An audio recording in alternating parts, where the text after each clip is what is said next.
Good morning everyone, Jason here, and today we are going to learn how to paint realistic materials. And by that I mean, have you ever thought of what makes a metal object look metallic? Or what makes this hamburger patty looks greasy and juicy? Like you feel like you want to eat it. And for that, we have to go back to the basic sphere rendering that a lot of artists have done in their early days. So let's take a look at this normal sphere. In fact, it looks less like a sphere, but more like a circle because of its flat color. So we go ahead and add a bit of shadow. It looks dimensional now, it looks like a sphere now. Next, we add highlight.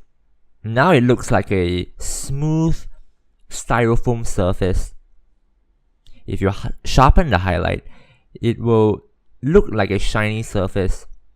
So the main thing I'm trying to illustrate here is that highlight can inform the texture or the material qualities of that particular object. A matte surface will have a smoother highlight, whereas a metallic surface or a shiny surface will have a sharper highlight. While highlight suggests texture and material properties, shadow will go ahead and inform the form of that object. So it makes the particular object look three-dimensional. With that, let's proceed to today's demo. So we'll start first by painting a rock. I start with a 800 by 800 pixel canvas. Generally, the bigger the canvas, the more detailed you can be with this material study. I found some reference, good reference can help a lot while doing this particular exercise. So first, I fill in a solid shape with the lasso tool. This enables me to paint within the shape and not have blurry edges. Next, I fill in a lighter shape.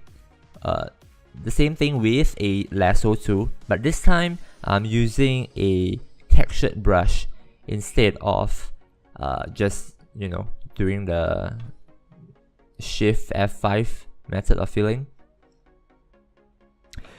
So in general, a rock is made up of several or multiple overlapping planes. Here I quickly identified those planes by using the lasso tool, and immediately it gives me the illusion that this looks like a piece of rock.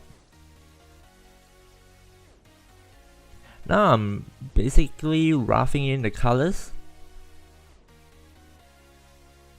adding a bit of highlight.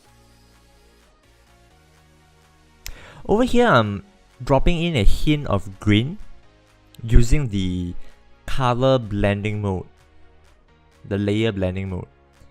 Introduce a little bit of color into this otherwise very grayish rock. I like to use this tilted brush, this slanted brush that was given to me by my former teacher Sandra, to add in details and cracks on rocks. Very useful brush. I'm not sure you can see it, but the details are mostly referenced from the real life reference that I have.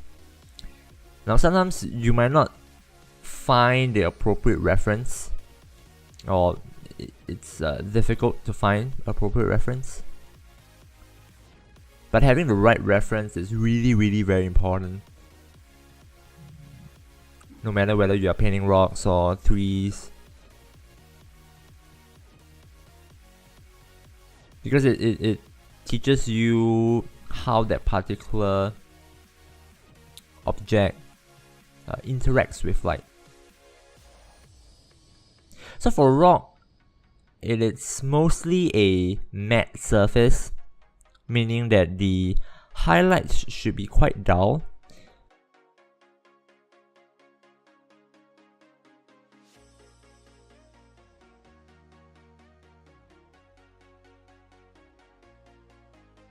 Over here, I'm more or less diving into the details. So once the basic blocking is done, you just have to add more details so that it will look more realistic when zoomed in.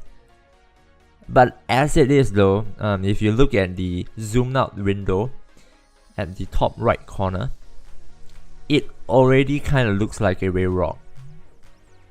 So whatever you're doing here, you know, the majority of the time spent will be refining how it looks at a more magnified view. So I'm pretty much just detailing now.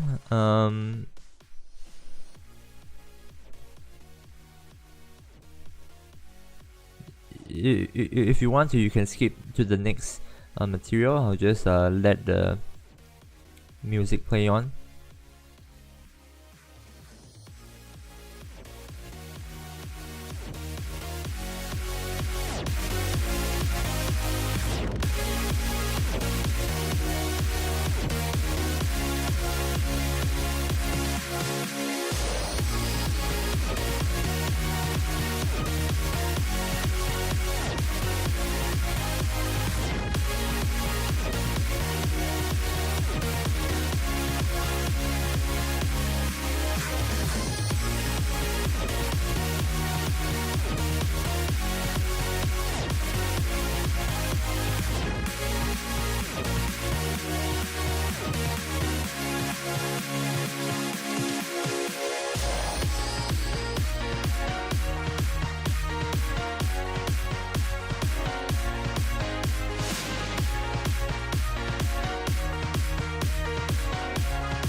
So very quickly to recap, the 5 steps you will need to do to paint a rock. First, you need to find appropriate references.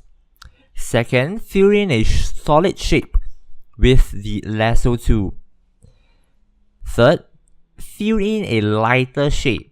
So this will be the planes where the light actually shine on the rock with the lasso tool and a textured brush. Understand that the rock is made up of multiple overlapping planes, and try to identify them. Fourth, rough in the other colors because you don't want the rock to look overly monochromatic. And 5, once the initial blocking stage is done, you can proceed to add details to make it look more realistic. So next we will look at how to paint skin tone. So I started out with a flat light skin tone, which I drew using a shape tool. Since I'm referencing off a white Caucasian male, I chose a pale orange. For this particular example, I'm using a different approach. I'm actually separating the toning layers with the textured layers. So how do I do it? I create a layer and set it to multiply, and I paint in a gray tone to suggest the shadow here. And I added in a light, a very dull rim light here at the corners of the sphere, and I use the screen layer mode.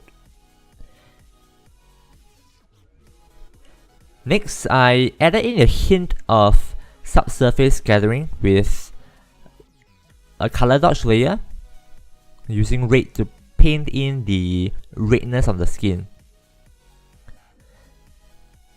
For the highlights, I use the screen layer, and I use a very light gray.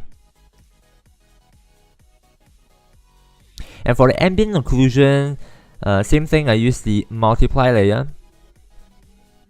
So for all these layers, I stick to a gray tone.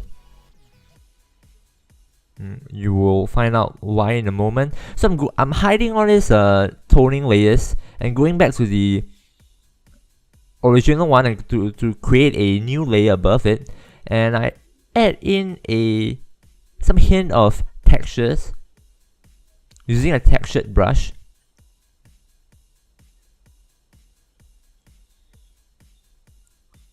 And as you can see here, the layers above interact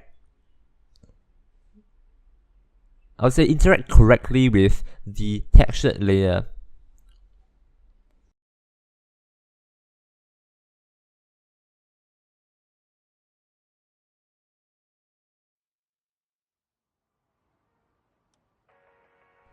Right now I'm just trying out to paint some skin edge lines just to show you how it can be done.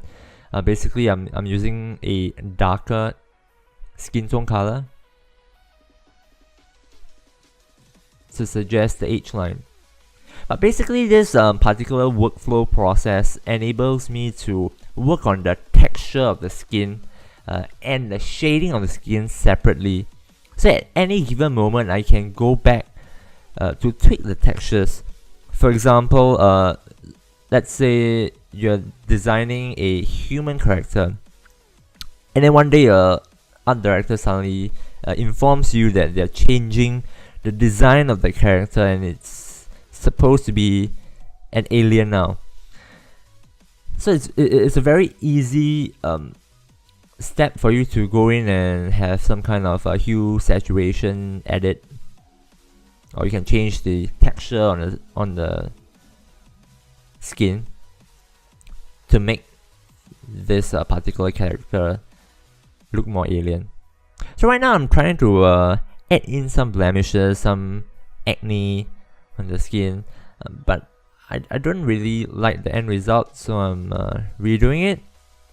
For this particular acne example, I'm actually painting on top of the lighting layers, which makes it less customizable. For example, if I need to change the skin tone color from a white Caucasian to a black Caucasian, makes it a bit difficult to edit this particular acne.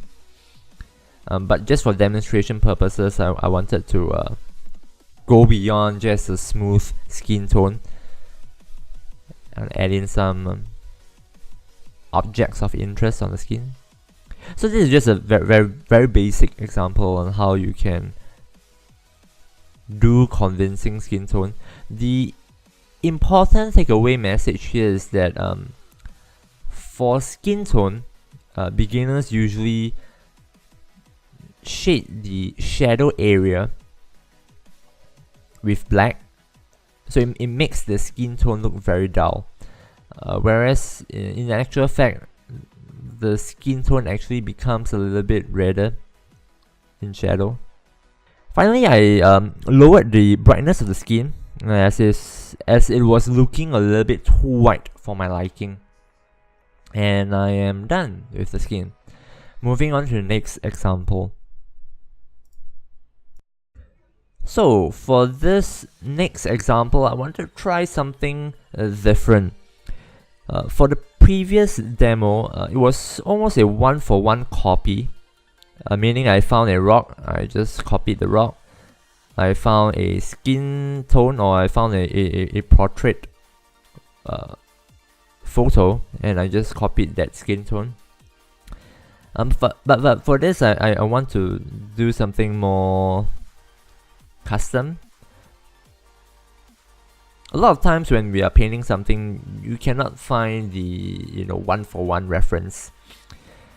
So the best thing you can do is to find the closest material that you envision that object to be. So for example, in this particular example, I'm trying to paint a realistic Pokeball, and I'm using the pen tool to really quickly just get the shapes correctly, get the shapes down correctly. And I'm using the similar workflow as I did for the skin, which is to separate the texture and the shading layers into their own individual layers. So once the basic construction of this Pokeball is done, it kind of looks metallic already because of that highlight over there. I move back to begin to add a little bit of a weathering, as you can see in a moment.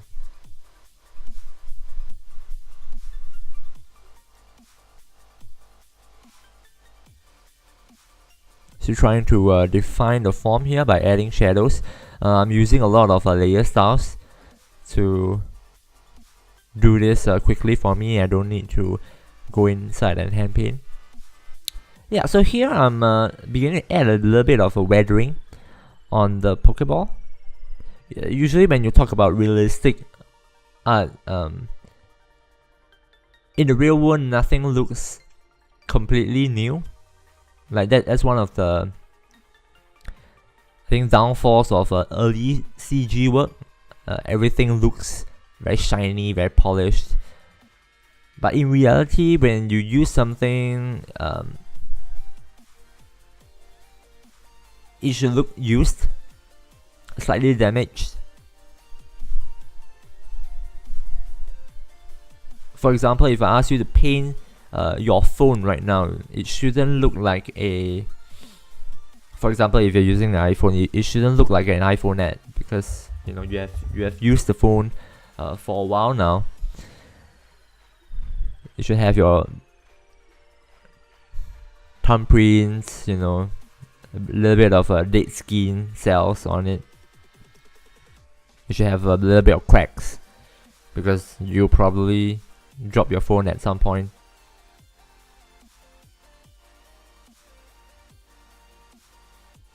For this weathering, I'm using textured brush, and I'm also using hard brushes to paint in the cracks.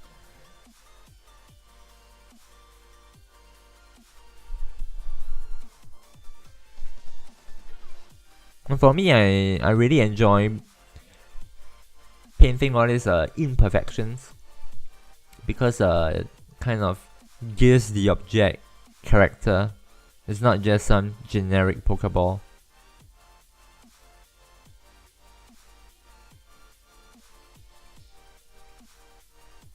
Almost done with the texture now.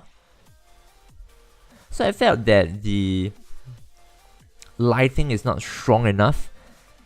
The shadows in particular are kind of weak. So I moved in to further enhance the shadow.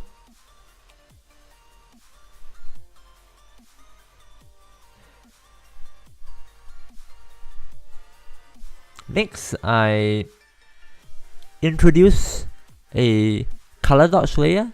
So color dodge is very effective in producing that metal look as well, but as with everything, try not to overdo it too much.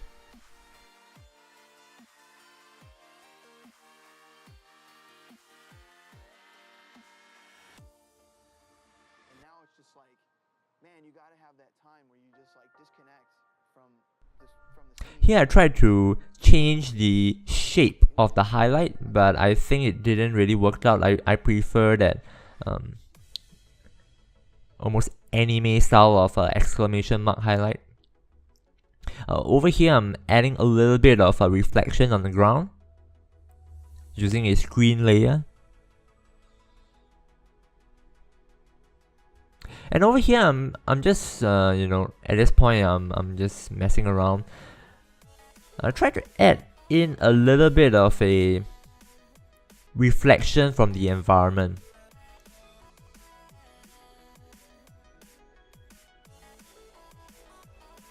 Not too sure if I like that end result, but I think I chose to keep it. And here I'm just detailing parts near the highlight.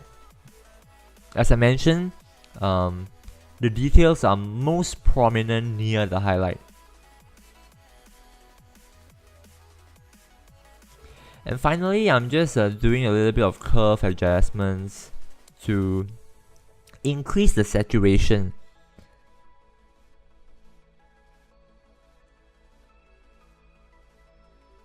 And for the last step, I'm just improving on the silhouette of this Pokeball. And with that, I am done.